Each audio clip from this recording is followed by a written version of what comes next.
যে সৈনিকরা যুদ্ধ করেছে, আমি তারপর আবার নতুন করে সৃষ্টি করছে। তারা অবশ্যই মিলাদ মাহফিল করতে পারে না, দোয়া করতে পারে না, কবর জিয়ারত করতে চলবে না। 16 বছর হিসাব করতে হবে। আপোষ নাই, পরিষ্কার আপোষ নাই। 3, 4, 5 এই কয়েকটা মামলা প্রথমে এখনো হাজিরা দিতে হয়। তারা কি চুরির মামলার আসামি? জানেন, আপনারা বলেছেন আমরা বয়সের পুত্র সন্তান তুল্য হলো সম্মান করি, তবে আপনার না হয় সেদিনকে আপনাদের সজাগ এবং সচেতন। ভালো কথা না করছে কেন? ক্ষমতা থেকে কি দলের কথা বললেন করবে।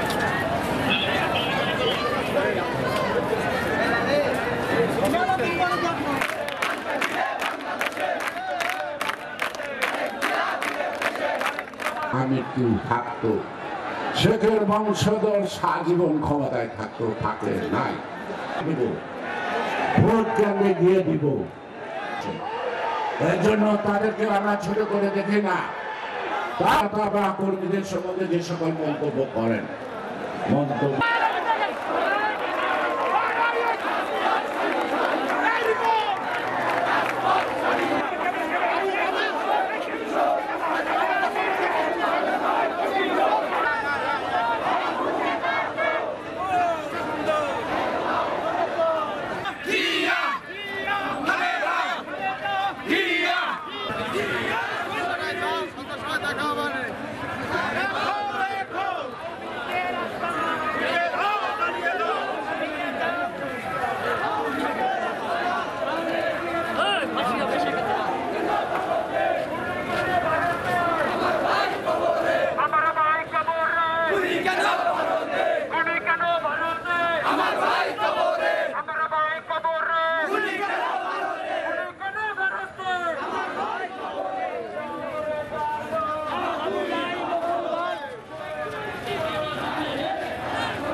Thank you.